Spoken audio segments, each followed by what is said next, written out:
බබාගේ පෝෂණ බත හදනකොට ඒකට ධාන්‍ය වර්ග එකතු කරද්දී ඒ ටික තඹ ගන්න ටිකක් වෙලාව යනවනේ.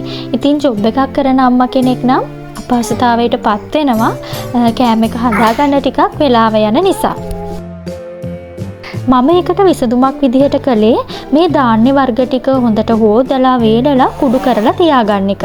ඉතින් අපි කඩෙන් සීරියල් එකක් ගන්නවා නම් දන්නේ අපි ඒවට කල් තියාගන්න දේවල් දාලාද ඒ වගේම ඔය කියන ධාන්‍ය වර්ග ඒකේ තියෙනවද කියලා අපි දන්නේ නැහෙනේ. දැන් මම ඔයාලට පෙන්නන්නම් මම කොහොමද මේක හදාගත්තේ කියලා. ඉතින් මම මේකට අරගෙන තිනවා කඩල පරිප්පු රතු කවුපි සුදු කවුපි මුං ඇට ඒ වගේම සුවඳැල් හාල් තල ඇට මෙන්න මේවා තමයි මම මේකට පාවිච්චි කරේ. ඉතින් ඒ ටික වෙනම හොදලා වෙනම වේලා ගත්තා. මැස්සෝ වගේ සත්තුන්ගෙන් බේර ගන්න ඕනි නිසා නෙට් එකකින් වහලා තමයි මම මේක වේලා ගත්තේ. ඊට පස්සේ ඒ ටික මම මේ විදිහට වෙනම බැදගත්තා. ඉතින් ඔයාලා දන්නවනේ ඇයි මේවා වෙනම බැද ගන්න කියන්නේ කියලා. ඉතින් එක ධාන්‍ය වර්ගය බැදෙන්න ගත වෙන කාලය කිනකට වෙනස්. ඉතින් අපි මේ සේරම එකට දාලා බැදගත්තොත් වෙන්නේ සමහර ධාන්‍ය වර්ග හොඳටම බැදිලා වැඩි වෙනවා. ඒ වගේම සමහර ධාන්‍ය වර්ග බැදෙන එක අඩු වෙනවා. ඉතින් ඒ නිසා තමයි මේවා වෙනම හොදලා වෙනම වේලලා වෙනම බැදගන්නේ. අපි මේ සීරියල් එක හදාගන්නේ දවස් දෙකක් පාවිච්චි කරන්න විතරක් නෙමෙයිනේ. මාසයක් විතර තියාගන්න තමයි මේක හදාගන්නේ. ඉතින් අපි මෙහෙම නොකළොත් වෙන්නේ මේවා ඉක්මනට සවුත්තු වෙන එක.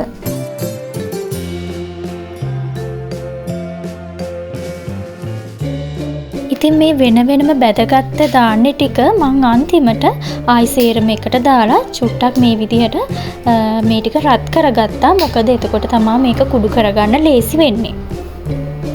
ඊළඟට ඉතින් මම බ්ලෙන්ඩර් එකට දාලා මේ ටික හොඳට කුඩු කරගත්තා. මම මේ හදාගත්ත සීරියල් එක මේ වගේ බෝතල් 3කට දාන්න තරම් ඇති වුණා.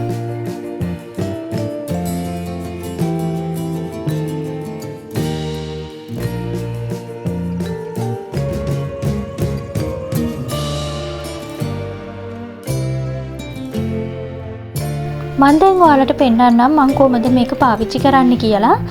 ඉතින් මේක ගෙදර ඉන්න වෙලාවට මම සීරියල් එකක් විදිහට හදලා දෙනවා නම් නටන වතුරට මේකෙන් හැඳි 3-4ක් දාලා ඒක උකු වෙනකම් තියලා බබාට කන්න දෙනවා.